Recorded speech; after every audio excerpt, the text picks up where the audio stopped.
Бардығына жол ачык. Ким барам десе, бара берсин. Bunday мамиледен ким шайлап барат? Эч кимди чектебейбиз. Бирөөнө бут тоспойбуз. Андай көз карашы менен кантип элди башкарат, мамлекетти башкарат.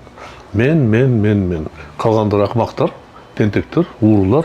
Адахан Мадумаров негизги оппонент катары кабыл алсак болот. Алдагы киши азыр эми катышууга мүмкүнчүлүгү чектелип калды. Жеке президент өзүнүн кайсы бир акчадан ар бир министрге, губернаторго, мэрге акча берип атат.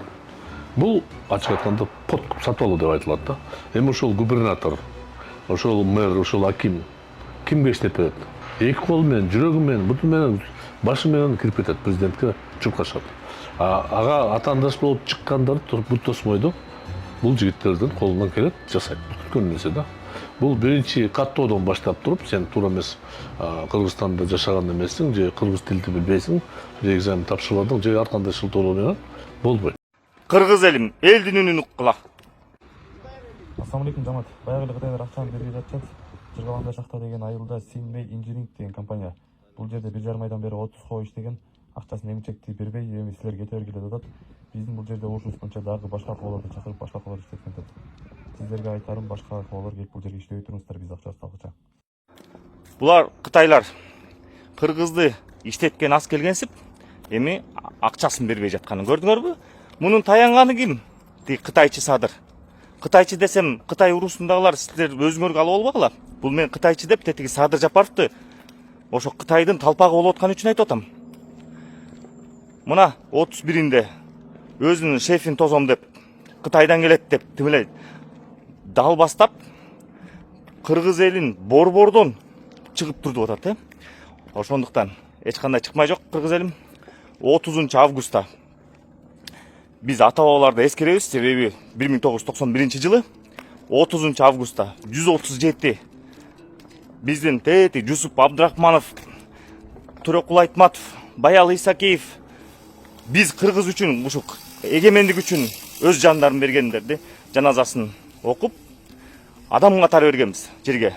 Ошолорду эстеп, анан кийин жанагы бүт эмне талап, бийликтен талап кылып атасыңар.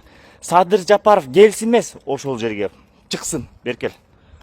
Миңдеген кыргыздар чогулгула. Мадина базар тегиле койчу, базар тигинде мында эмне проблемаңар болсо дагычы.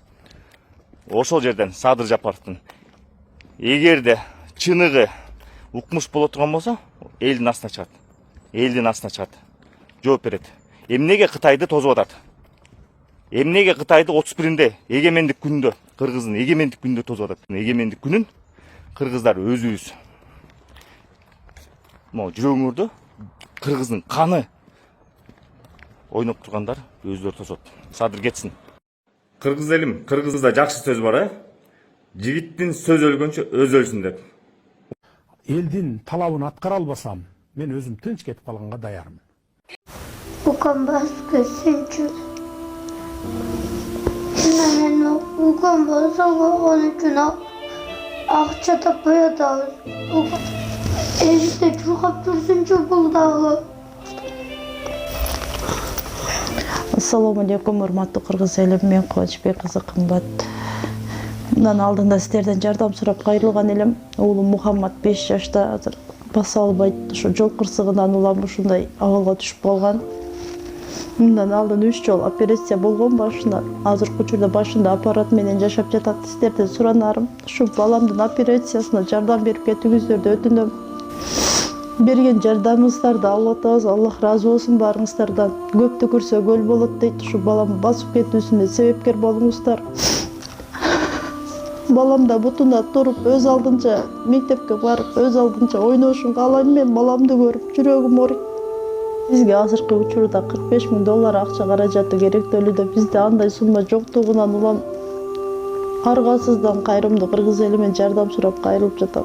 Бизге кайрымдуулук кылам деген инсандарга өзүмдүн атымда М-банк ачылган.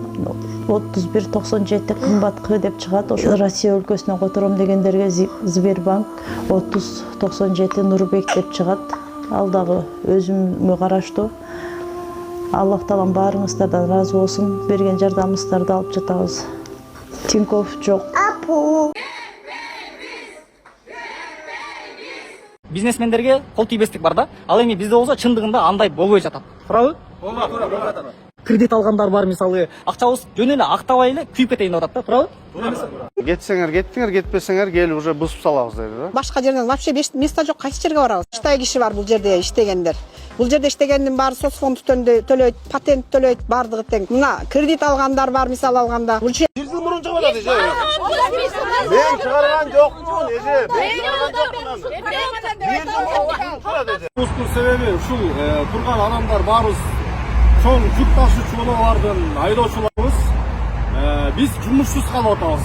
Бардыгыбызда ошол кредит бар, лизинг бар дегендей Кытайдан келген жүктүн баарын Кытай шопурлары А точкадан чыгып Б точкага жеткирип туруп, кайра В точкага чейин жеткизип атат.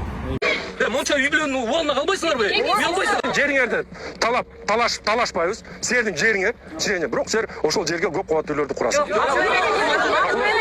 Мына бестен акыркы чечимдерибиз. Мен силерге эми каршы болсоңор анда ошону билдирүүңөрдү жазып. Каждым годом потом все хуже и хуже. Мы стали больше платить, наверное, за воду, за мусор.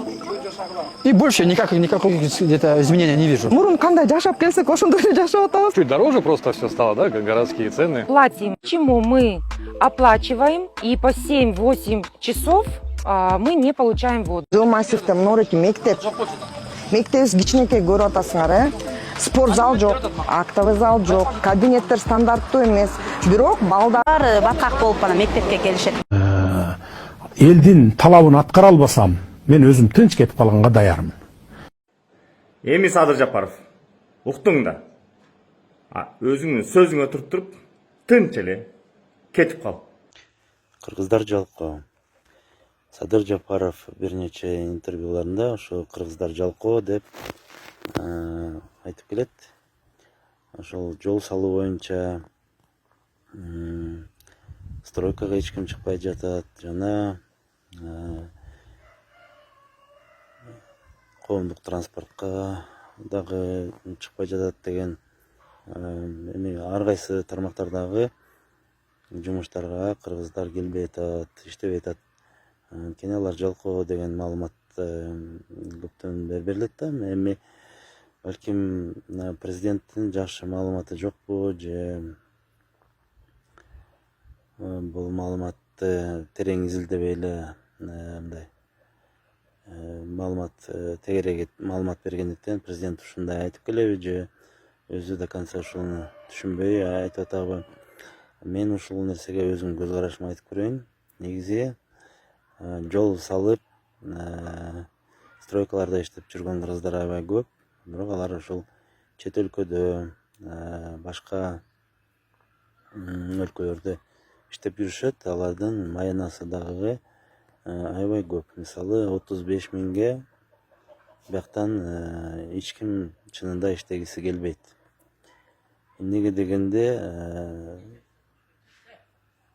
ошол жолдор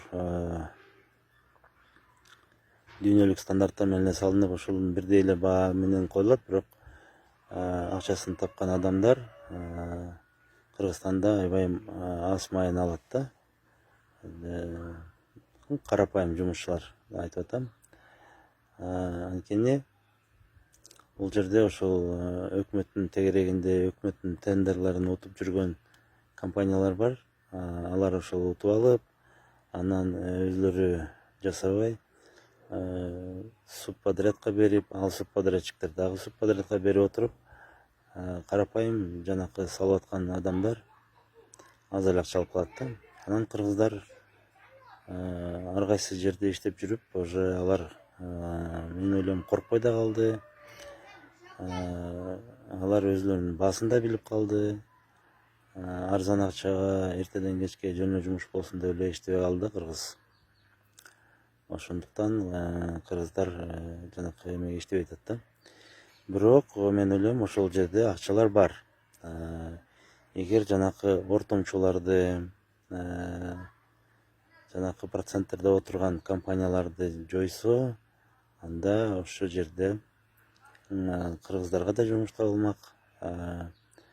И акчасы дагы көбөймөк да, анан кыргыздар ошол жумуштарга чыкмак. жанакы 25-35 миңге иштеген адамдар, алар эми бизге ушундай төлөп атат, кандай төлөсө ошондой иштейбиз деп алар отуруп алса керек, балким. Аны деле так айта албайм, бирок жанакы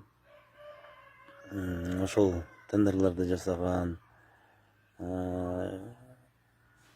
компаниялардан арылып тазалаш керек да, башка адамдар издеш керек. Мен муну айтып атканым бекерден эмес. Менин раматылык агам бар болчу, ал киши раматылык болуп кетти.